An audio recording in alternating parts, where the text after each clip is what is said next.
नमस्ते, सुप्रभात। आज 23 जनवरी भाग्योदय फाउंडेशन की युग ऋषि विचार श्रृंखला की 1199वीं कड़ी में आपका स्वागत है। मित्र भाव बढ़ाने की कला आज की पुस्तक, श्रम का परिवर्तन आज का शीर्षक। पुस्तक के पृष्ठ 4 पर पूज्यवर आचार्य ने लिखा था, चीज़ों को यहाँ से वहाँ ले जाने की कठिनाई के कारण श्रम या समय को रुपयों में बदला जाने लगा।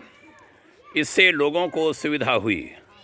20 सेर लकड़ी को 20 रुपये में बेच दिया, अर्थात एक दिन के श्रम को 20 रुपये में बदल दिया गया। यह 20 रुपया एक मनुष्य के एक दिन का श्रम है। दूसरे मनुष्यों का श्रम भी इसी प्रकार रुपयों में परिवर्तित होता है और फिर उन रुपयों से अन्य चीज़ें खरीदी जाती हैं। यह चीज़ें भी समय का ही मूल्य हैं। इस प्रकार श्रम, वस्तु एवं रुपया, ये तीनों चीज़ें तीन रूप में दिखलाई देते हुए भी वस्तुतः एक ही पदार्थ हैं। दुनिया में रुपए से मनोवांछित सामग्रियां मिल जाती हैं। इसका अर्थ यह है कि हम अपना श्रम दूसरों को देते हैं और दूसरे अपना श्रम हमें देते हैं। इस लेन देन की सुविधा से ही दुनिया का कारोबार चल रहा है। अर्थात यूँ कहिए कि एक दूसरे के सहयोग से सुदृढ़ आधार पर संसार की समस्त प्रणाली टिकी हुई है।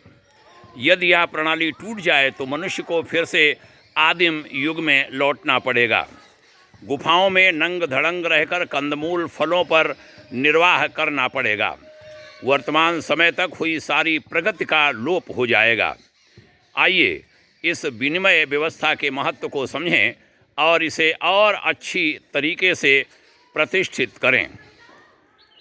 बड़ा सुंदर यह ऋषि कथन हमारी बहनों और भाइयों, आइए इसका लाभ उठाएं। मित्रों, आज भारत के सर्वोच्च महापुरुष नेताजी सुभाष चंद्र बोस की जयंती है। वर्ष 1897 में आज के ही दिन नेताजी का जन्म हुआ था। भारत की आज़ादी में उनकी बहुत महान भूमिका रही है। महापुरुष को हम सबकी शत शत श्रद्धांजलि। आज़ाद हिंद फौज के सभी जीवित नौजवानों और नौजवानों माने सैनिकों, जो आज बहुत कम बचे हैं, कुछ तो 100 वर्ष के ऊपर भी हुए हैं, हमें दर्शन हुए हैं उनके, और अभी कुछ जीवित हैं, उन्हें और सभी सैनिकों के उत्तराधिकारी परिजनों के प्रति हमारी स्नेह भरी सद्भावना, भाग्योदय शुभकामना। ओम शांति।